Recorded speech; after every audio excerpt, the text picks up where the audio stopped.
정부에서 검토 중에 있는 5월 등교 방안에 대해 국민들의 반응은 대부분 부정적인 상황입니다. 아무래도 현재 사태가 완벽하게 종료되지 않은 시점이기에 아이들을 학교라는 집단에 보낼 수 없다는 입장입니다. 특히 싱가포르의 사례를 예시로 들고 있습니다. 싱가포르는 등교 계약을 실시했다가 상황이 악화되자 많은 비판 속에서 다시 재택 수업으로 전환했습니다. 결국 한국도 등교를 할 경우 비슷한 상황이 발생할 것이라는 우려가 많은 상황입니다.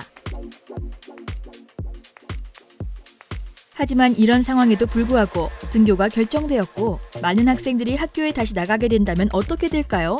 이런 경우를 대비해서 여러 전문가들이 다양한 아이디어를 내놓고 있습니다. 어떤 내용인지 소개합니다.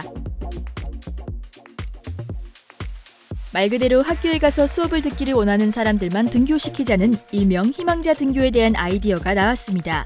이것은 각 가정마다 등교에 대한 선택권을 주는 방식입니다. 전문가 의견에 따르면 희망자 등교를 실행하게 될 경우 감염 발생에 따른 책임 논란으로 불필요한 사회적 손실을 방지할 수도 있고 학생 수도 조절이 가능하다고 언급했습니다.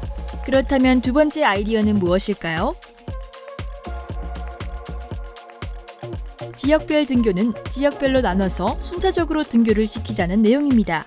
비도심부터 시작해서 도심으로 등교를 확대해 나가는 방식입니다. 아무래도 비도심에서는 학생 수가 적기 때문에 자연스럽게 사회적 거리 두기가 유지되어서 안전하다는 주장입니다.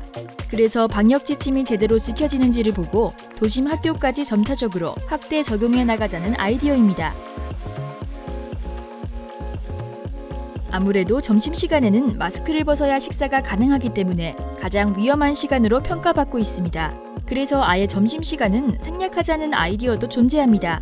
이와 관련된 중국 소식 하나를 소개해보고자 합니다. 중국은 이미 등교 수업을 진행했고 약 3억 명 정도의 학생들이 곧 등교할 예정이라고 합니다. 한편 중국의 일부 학교에서는 점심시간에 대해 이런 방법을 사용하고 있습니다. 일명 침묵의 점심시간입니다. 아무래도 점심시간에 침이 튀는 것을 방지하기 위해 아무도 말소리를 내지 않고 밥만 먹는다고 합니다. 꼭 해야 될 말이 있다면 수신호로 대체하고 있습니다. 예를 들어 밥을 더 달라고 하려면 주먹을 꽉 쥐면 되고 국을 좀 더 달라고 할 경우는 손가락 하나를 올리면 된다고 합니다. 앞서 소개한 아이디어들에 대한 국내 여론의 반응입니다.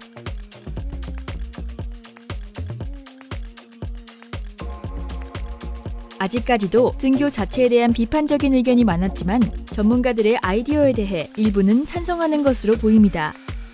오늘 영상으로 소개한 등교 아이디어에 대해 시청자 여러분들의 생각은 어떤가요? 다양한 의견 댓글에 남겨주세요. 그럼 다음 소식으로 다시 찾아오겠습니다. 시청해주셔서 감사합니다. 땡슈!